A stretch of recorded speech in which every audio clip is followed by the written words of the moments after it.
Magandang araw mga kaibigan, ako nga pala si NJ at welcome sa NJ Mejia TV. Dito sa ating channel, pag-uusapan natin ang mga paksang may kinalaman sa kultura, buhay, at politikang pang-Pilipino. Kaya, kung interesado ka sa mga paksang ito, siguradong magugustuhan mo dito. Huwag na rin kalimutang i-like, share, at mag-subscribe na rin para sa ating channel. Ngayon, simulan na natin ang ating talakayan. Tara, samahan niyo ako.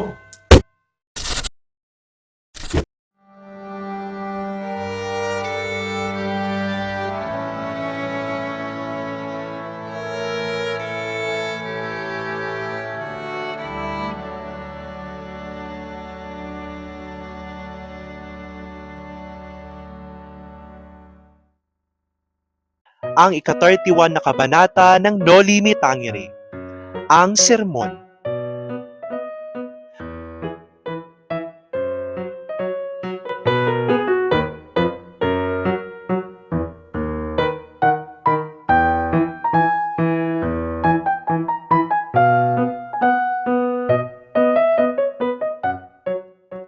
Marahan ngunit may kapangyarihan ng pagsisimula ng sermon ni Padre Damaso. Nagsimula siya sa Latin at agad namang namutla si Padre Martin at namangha si Padre Sibila sa husay ng kanyang pagbibigay aral. Ipinaalam niya na ang unang bahagi ay sa Kastila at ang iba naman ay sa Tagalog. Alinsunod sa turo ng banal na kasulatan na nagsasabing magsasalita sila sa lahat ng wika. Sa pagsasagawa nito, isinara ng mga sakristan ang pangunahing pinto ng simbahan upang maipakita ang kapangyarihan at pagkokontrol ng pari sa dulay ng sermon. Sa sermon, pinaalalahanan ni Padre Damaso ang mga nakikinig na sila'y makasalanan at alipin ng kamunduhan. Pinuri niya si Diego de Alcala, ang patron ng bayan, bilang halimbawa ng kabutihan, tapang at kabanalan. Ikinayamot ng tinyente ang labis na pagpuri ng pari, ngunit ipinagpatuloy ni Padre Damaso ang kanyang turo. Tinatalakay ang likas na pagkakamali ng tao at ang kahalagahan ng pagsunod sa banal na kasulatan. Inihalin tulad din niya ang mga maling pamumuhay sa protestante, herehe, at insik na ipinakita ang kahusayan ni Don Diego sa pagsasalita ng Latin bago mamatay bilang inspirasyon sa mga makasalanan. Habang tumatagal ang sermon, unti-unti nang nawawala ng interes ang ilan sa mga nakikinig. Si Maria Clara ay nawala ang konsentrasyon, iniisip si Ibarra, samantalang ang mga tagapagdikta ay napagal dahil sa paglaktaw sa 3 talata ng pari. Sa halip na Espiritu Santo, kumain at uminom si Padre Damaso para makakuha ng inspirasyon sa pagbibigay ng sermon.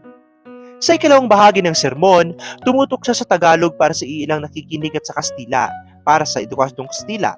Ipinapakita ang kanyang galing sa pagtatalumpati. Tinuligsa niya ang kawalan ng galang ng tao sa Diyos, binanggit ang mga mamamatay na bilangguan ng hindi nakakatanggap ng sakramento at pinuna ang mga kapataang mayabang at huwad na intelektual. Dito rin naunawaan ni Ibarra na siya ang kanyang ama ang tinutukoy ng sermon, na may halong puna sa ugali ng mga Pilipino sa pakikitungo sa mga pari at sa kanilang pakikisalamuha sa mga edukadong estudyante. Humaba pa ang sermon dahil sa pag-aaway at pagmumura sa ilan, kasama na ang pamamalo ni Hermana Puti sa isang lalaki at ang pagkukililing ni Padre Dalbe sa kapamilya. Nang magsiluhod at magyuko ang lahat, may isang lalaki na lumapit kay Ibarra, si Elias, at nagbigay ng tagubilin, huwag aalis sa tabi ng pari sa pagbabasbas, huwag bumuha sa bukay, at huwag lumapit sa panunulok ng bato. Sa kabuuan, ipinapakita ng kabanata ang kapangyarihan ni Padre Damaso sa sermon. Ang dami ng pinupuna at pinahahalagahan niya sa lipunan at ang mga taong pinaluloob sa kanyang sermon mula sa mga makasalanan hanggang sa mga nakikinig na may kuryosidad at takot sa pari. Ang kabanata ay nagtatampok ng relihiyosong otoridad, kaguluhan at ang tensyon sa pagitan ng pari at ang ilan sa mga nakikinig, lalo na kay Ibarra.